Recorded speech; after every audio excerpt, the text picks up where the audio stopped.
Hola amigos, bienvenido a esta tercera o cuarta edición, no me acuerdo, de día domingo en que me dedico a contarles, a hablarles de algún autor que yo considero importante y que conozco, em, dar algunos datos de su vida, del tiempo que le tocó vivir y de su obra, obviamente.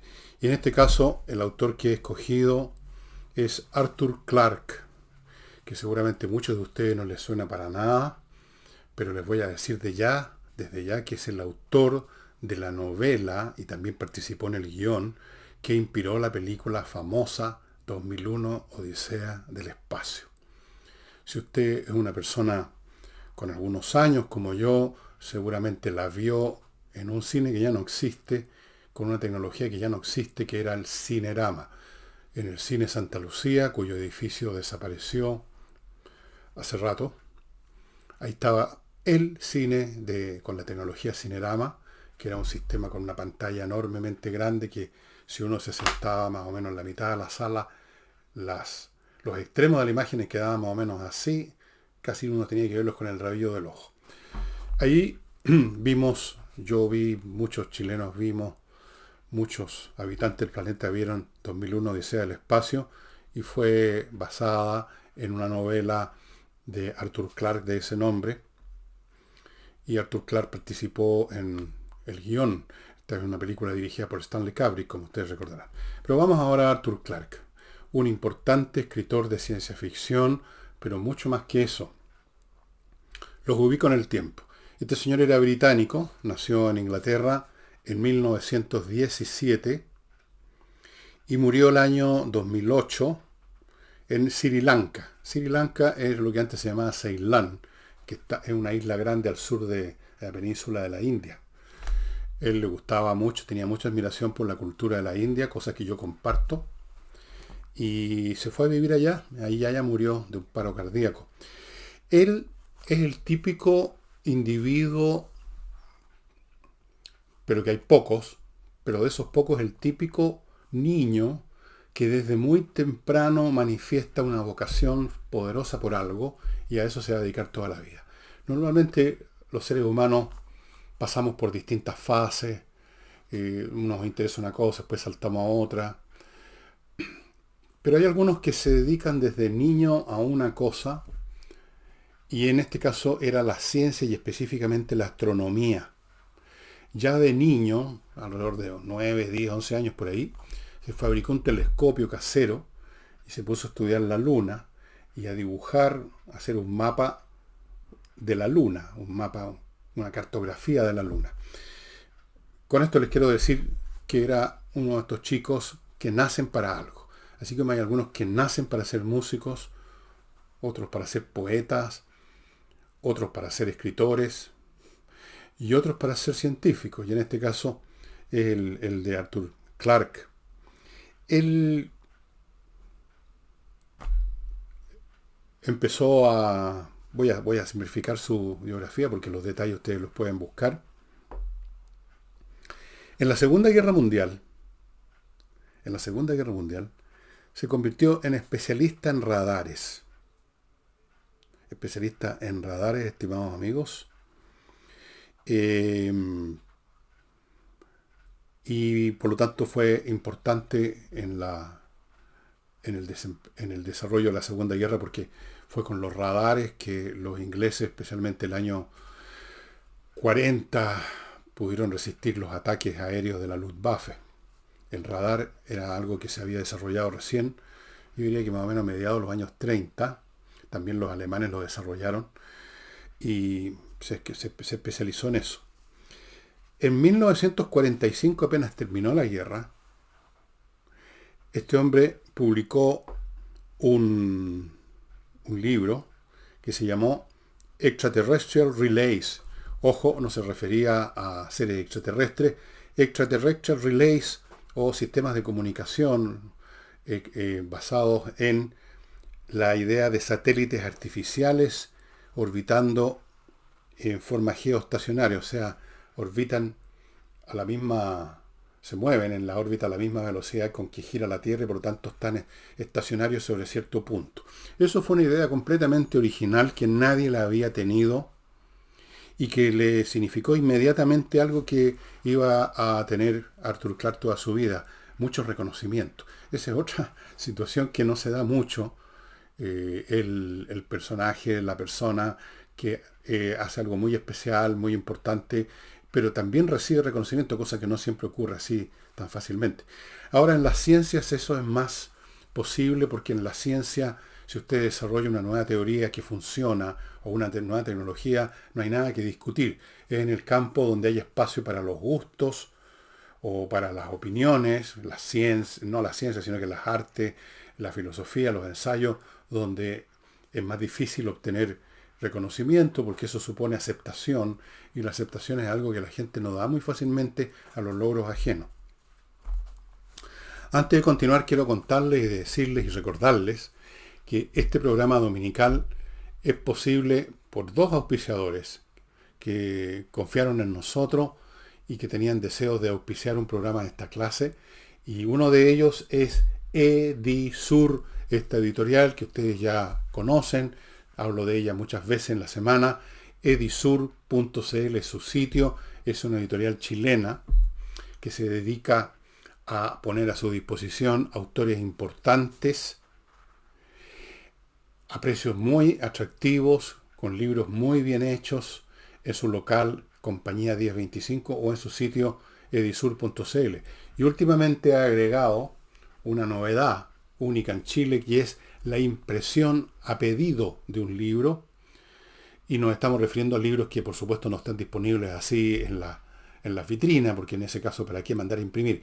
Libros que no se editan hace tiempo, que ninguna editorial los edita por cualquier razón, y a usted los quiere tener, como este, por ejemplo, que se llama Las Memorias de Sherlock Holmes, pero en realidad no son las Memorias de Sherlock Holmes, es un montón de relatos en que el personaje central es Sherlock Holmes. Ustedes saben, Sir Arthur Conan Doyle fue el autor, lo acompañaba el doctor, ¿cómo se llama? No muy inteligente, pero un buen amigo. No me acuerdo. No me acuerdo el nombre del amigo de Sherlock Holmes, porque no me acuerdo nomás. Pero no importa. Esta posibilidad de tener libros que no están en ninguna parte es muy extraordinaria. Todo lo que usted tiene que hacer es entrar a edisur.cl. Ahí va a ver el stock porque hay otros títulos aparte de este y manda a imprimir para usted. O sea, usted se convierte al mismo tiempo en coleccionista, en el único poseedor, por lo menos por unos minutos, de este libro. Probablemente ya no soy el único que tiene este. Está bien. Ellos están entonces apoyándonos acá a sabiendas que este programa tiene menos visitas que en la semana, pero esperamos que haya más gente que se vaya sumando, que se interese. Y les decía entonces que recibió un montón de premios, becas y un montón de cosas. Y entonces fue Arthur Clarke, que tenía 27 años, 28 años, entró a estudiar matemáticas y física a un recinto académico muy prestigioso en Inglaterra, que es el King's College de Londres. Ahí estudió física y matemática y siguió muy metido en esto de la ciencia, porque era un hombre que le interesaba, pero más que crear nuevos descubrimientos, fuera de esta idea, los satélites, que es una gran idea, que fue una gran idea. Fíjense, estamos hablando del año 45, faltaban todavía 7 más 5 son 12, faltaban 12 años para que los rusos pusieran en órbita el primer satélite, el Sputnik. Pero más que nada, Arthur Clarke fue un divulgador, que es una cosa muy importante. Un divulgador es una persona que tiene un conocimiento bastante completo de un campo, pero se dedica especialmente a dárselo a conocer a otros de una forma accesible a todo el público, que no sea especialista. Y eso es lo que hacía Arthur Clarke, y por ese motivo lo vemos varios años siendo presidente de la Sociedad Interplanetaria Británica, que no se dedicaba tanto a descubrir planetas como a divulgar cuestiones de astronomía, que fue la principal interés siempre de Arthur Clarke, la astronomía. Y siguiendo con esta carrera en que por un lado se junta la vocación científica con la vocación por compartir su conocimiento con los demás. Esa es la parte, digamos, aplaudible de los divulgadores, que se dedican más que a buscar su propia gloria personal o a tratar de descubrir algo nuevo y ganar nuevos pergaminos por parte de sus colegas. Están interesados en que la gente que no es especialista vayan participando del conocimiento. Entonces, vemos a Arthur Clarke en la televisión en los años 60 como comentarista de una famosa cadena, importante cadena, la CBS, y comentando las misiones Apolo que se estaban desarrollando en esos años. Ustedes recuerdan, las misiones Apolo tenían como objetivo finalmente llegar a la Luna y poner un hombre ahí, cosa que se consiguió con la Apolo 13, ¿no? La 13. O sea, hubo un montón. Después, cosa que poca gente sabe, hubo otras misiones que fueron a la Luna, pero eso es otra historia. Clarke era un hombre interesado en la ciencia, en divulgarla, pero también en contar historias. Estaba ya escribiendo. Clarke es el autor de una famosa frase que ha sido llamada la ley de Clarke, que ustedes quizás la hayan visto en alguna parte, la hayan encontrado en algún lugar. La ley de Clarke dice lo siguiente: toda tecnología suficientemente avanzada es indistinguible de la magia. O por lo menos indistinguible de la magia para alguien que no tiene algún conocimiento y ve cosas increíbles. Entonces parece magia. Es una frase de Arthur Clarke. El año 98, ya con una obra detrás, que ya vamos a llegar a eso, fue ordenado caballero del Imperio Británico. Y, en fin, el hombre divulgó y escribió ciencia ficción, de la cual vamos a hablar, no sin antes comentar que la ciencia ficción es un género muy, muy peculiar. Es difícil definirlo en primer lugar.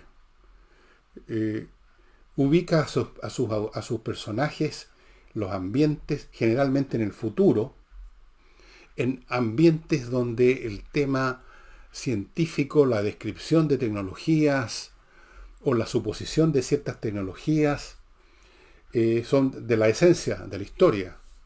Por eso que se llama ciencia ficción. Entonces, está como bastante alejado por definición de lo que podríamos llamar la contingencia del propio autor y de su tiempo. Y eso es lo que hace curiosa este género. Uno puede asumir que un escritor, en algún grado, que la gente cree muy simplistamente que es directo, pero no es así, que un autor se alimenta de sus propias experiencias, por lo tanto experiencias en el mundo real, no en el futuro, sino que en el presente, de las experiencias ajenas, de los problemas del momento en su país o en el planeta, de las grandes preguntas de la humanidad de todos los tiempos, y con eso hace su obra para plantear oscura o claramente, y a veces oscuramente para el propio autor, algo vinculado con su tiempo, con su época, con la vida real de ahora o del pasado. Y entonces ustedes podrán constatar que estas personas que se dedican a examinar los libros como si fuesen objetos que se tienen que abrir como en un curso de anatomía y buscando los detalles técnicos de cómo escribe y por qué, tratando de interpretar la psicología del autor y qué es lo que estaba proyectando el autor, qué problemas personales logró resolver transformándolos en ficción. Hay muchos críticos o analistas que a mí no me agradan mucho, que hacen ese ejercicio que suele ser en general diminutivo de la obra. Es como que el autor se empieza a convertir en un personaje, digamos, digno del manicomio y que se salvó de eso porque escribió, y se empiezan a desarmar los hilos de su obra y por lo tanto convertirla en como si un crítico de una pintura, en vez de decir me gusta, no me gusta, o más o menos tiene estas características, empezara a desintegrar su tela o descubrir con qué clase de pintura usó el pintor. Bueno, está bien. Hay para todos los gustos y para todas las actividades. Pero ¿qué decir de alguien que escribe sobre mundos de 1000 años para adelante, o de tecnologías, o de cosas que no han ocurrido, como una invasión extraterrestre, que puede ocurrir, pero que no ha ocurrido? ¿Cuál es la conexión? ¿Qué es lo que lleva a alguien a escribir ese tipo de cosas tan alejadas de su propia experiencia, por definición, y de la experiencia de sus lectores eventualmente?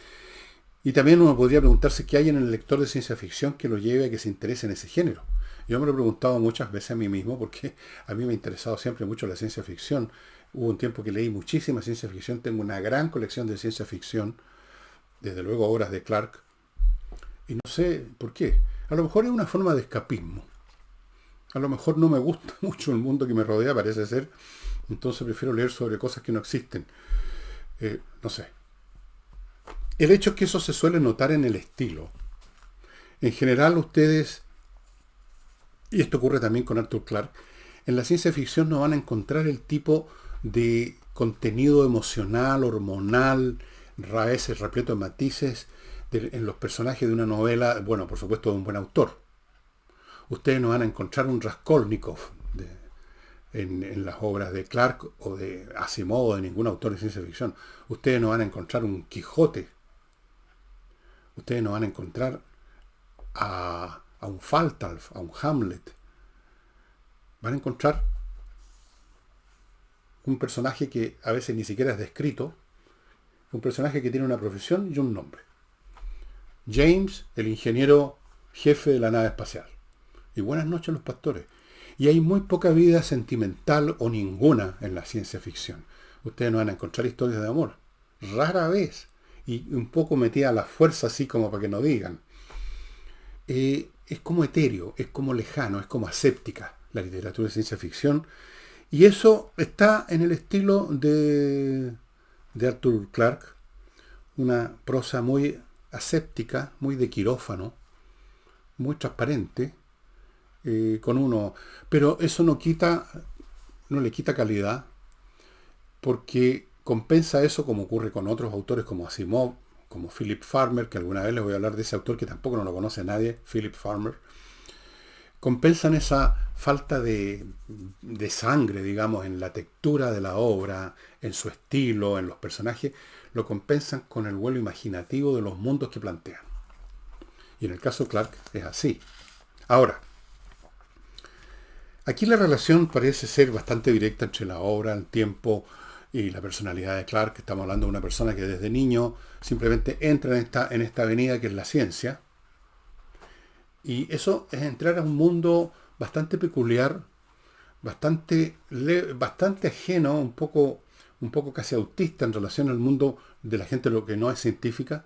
Un mundo donde en general la vida social del científico gira 100% con sus colegas. No tiene mucho contacto con las cosas comunes y corrientes de la vida del ciudadano común y corriente. Es un mundo de batas blancas, por así decirlo, y de regla de cálculo. Bueno, ya no se usa en el bolsillo de la bata.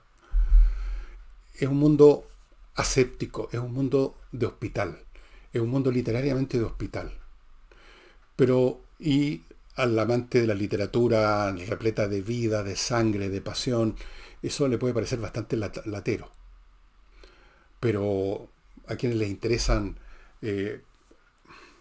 la imaginación desatada a la construcción de mundos futuros, bueno, puede interesarle muchísimo, como es el caso mío.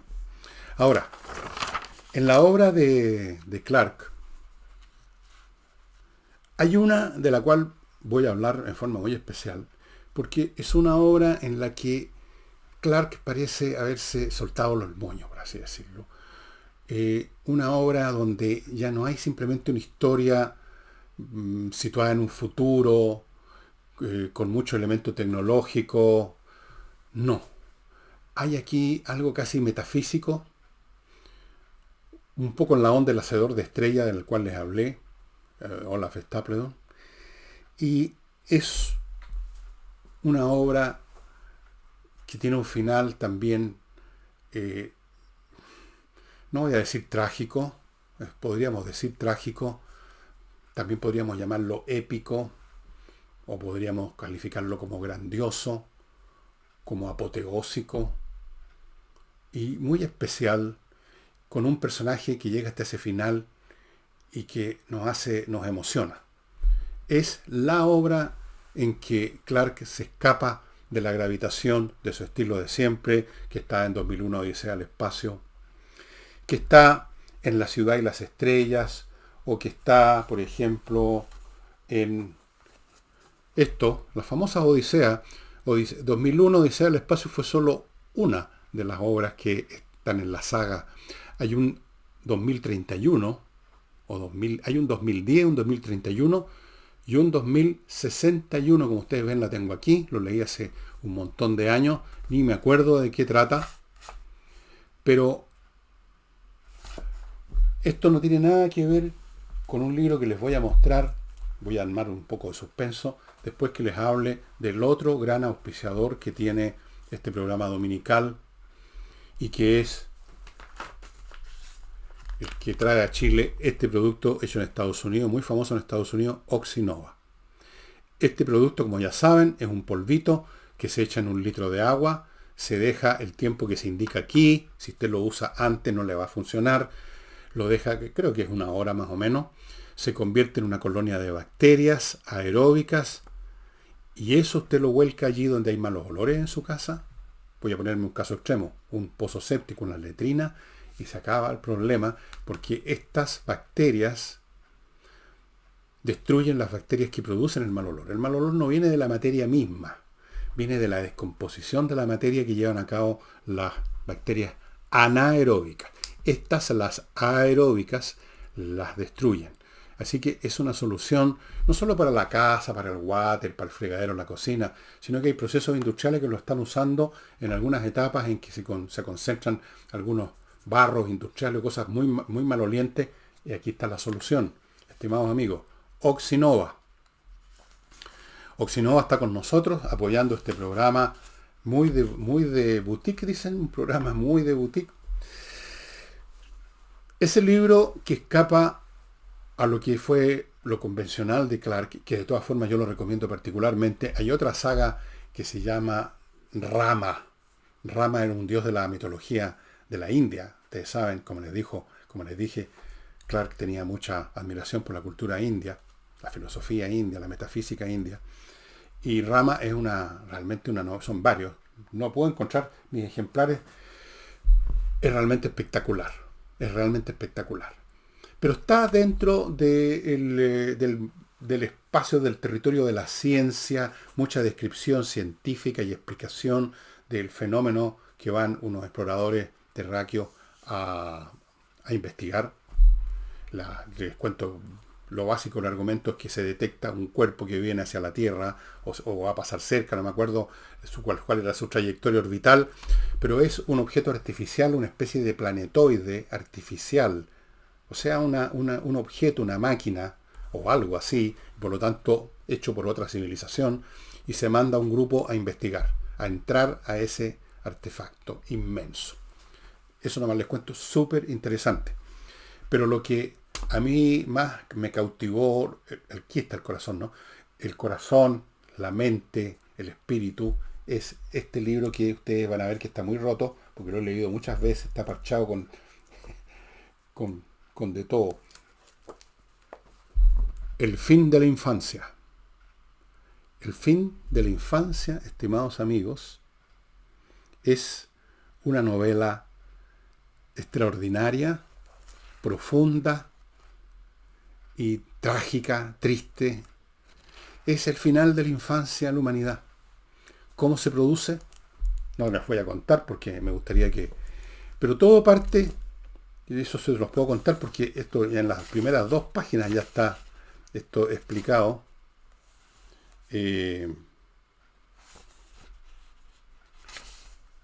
Todo tiene que ver con la llegada a la Tierra de una civilización extraterrestre en buena onda. Nada más les cuento. Nada más les cuento, estimado amigo. Es una novela extraordinaria. Una novela que nos dice: nosotros, los seres humanos, en nuestra actual situación, estamos en la infancia. Y yo lo creo. estamos en una infancia y de una infancia, digamos, de un chiquillo rebelde y jodido. Estamos en la infancia. ¿En qué consiste el fin de la infancia? Es lo que nos cuenta este libro, que revela otro aspecto de Clarke que está junto al del científico y el divulgador, y es, yo creo, una visión metafísica del mundo, una visión en que no desdeña Clarke entrometer en su obra, incluso en algunas de las obras que no son el fin de la infancia, la divinidad. Uno, les puedo decir una cosa más para interesarlo. Esta raza extraterrestre que llega a nuestro planeta y que va a hacernos mucho bien, es supremamente inteligente, pura inteligencia, y sin embargo, como tal vez sucede con la suprema inteligencia, se sienten no distintos al más elemental cavernícola de nuestro planeta o de cualquier otro, en lo que toca a entender la mente cósmica o la divinidad o al creador o a lo que está detrás de la creación o al espíritu absoluto, como sea que ustedes lo quieran llamar. Ante esa inmensidad inescrutable, dice en un momento dado uno de estos extraterrestres, da lo mismo ser supremamente inteligente, tener una civilización capaz de moverse entre las estrellas, o ser un tipo que chapalea en medio de, qué sé yo, que anda recogiendo nueces a poto pelado, un primitivo. La distancia que hay entre el primitivo y este hombre o este ser súper inteligente es como nada al lado de la distancia que ambos tienen respecto a la mente cósmica. Entonces, ¿en qué consiste el fin de la infancia? Tiene que ver con eso. Es un libro que yo se los recomiendo fervorosamente, estimado amigo. Es un libro realmente extraordinario. Y yo les recomiendo todos los libros de Clarke. Los que tienen la tesitura más clásica, más convencional de ciencia ficción, tienen esta mirada vasta. Por ejemplo, el de Rama. Cita con Rama se llama el primer libro. Cita con Rama. Van a ver qué es esto. Y toda la imaginación que va desarrollando para describirnos qué es lo que hay dentro de esta esfera gigante, hueca, es muy interesante. Es muy interesante. Lo mismo puedo decir de Odisea del Espacio. Si a usted le gustó la película 2001, que ya quedó como atrás, ¿no? Esta película, ustedes recordarán, se hizo el año 68, 67, por ahí. Y para ellos, 2001 era algo muy lejano en el futuro y podían suponerse una serie de cosas que no ocurrieron. Estamos en el 2023 y no ha ocurrido que hayan unas naves nuestras interplanetarias que hacen el viaje que hace la nave de Odisea del Espacio 2001. Pero las secuelas, y hubo una secuela también fílmica, no muy importante y no muy conocida, creo que se llama 2010, Odisea del Espacio, que no pasó mucho con esa película, pero como le digo, la saga que llega hasta esta, 2061, vale la pena también conocerla. Yo no sé si esto está en castellano, supongo que sí, pero ven a ustedes lo que les decía, los personajes aquí hablan de el segundo oficial Chang había estado luchando con el problema desde que la galaxia, una nave, había exitosamente iniciado su... ¿Y quién es Chang? ¿Cómo es Chang? No tengo idea, nunca se explicó. Esa es la ciencia ficción, pero se compensa con estas descripciones en los buenos autores, en los grandes autores, de situaciones de gran calado imaginativo en el aspecto científico, en el aspecto sociológico, etc. Y Arthur Clarke fue un grande en esta materia. Yo diría que entre los grandes nombres de la ciencia ficción está Arthur Clarke, Isaac Asimov. Bueno, hay otros más muy buenos, pero ya no están en esa dimensión, están un poquito más abajo. Philip Farmer, quizás, que también tiene una obra realmente muy original y muy vasta también, con muchos volúmenes, que se llama El mundo del río. El mundo del río. Algún día quizás les voy a hablar de Philip Farmer, poco conocido, quizás por ese motivo de que nadie lo conoce, tal vez no vale la pena hacerlo. Ya veremos ustedes en los comentarios que hagan de este programa, díganme si les interesa saber quién es este Philip Farmer y qué es eso del mundo del río. No se lo pueden imaginar qué es ese mundo del río. Y entonces, amigos, los dejo con la tarea especialmente de encontrar, yo creo que debe estar en alguna edición, esta como ustedes ven, colección Otros Mundos, Minotauro, es esta época cuando yo era cabro chico. Estos libros los leí de cabro chico y es del año 71. Bueno, no era tan cabro chico, pero era cabro chico. El fin de la infancia, estimados amigos. Y eso sería todo por hoy. Espero que les haya gustado el programa. Háganme sugerencias de autores que les gustaría que yo hablara de ellos. Y si coinciden con que yo los conozco, que he leído suficiente de ellos, encantado. Si yo no los conozco y no he leído suficientemente de ellos, ustedes comprenderán, no voy a hacer un programa, sería una deshonestidad. Yo hago un programa cuando tengo algo que decir, equivocado o no, pero que nace de mi lectura, de mi entendimiento de un autor y no simplemente de leer Wikipedia. Así es que eso sería todo por hoy. No olviden mis auspiciadores que hacen posible este programa tan especial de día domingo, que son Oxinova, el polvito mágico para terminar los malos olores, y la editorial Edisur. Y eso sería todo. Muchas gracias. Nos vemos el lunes.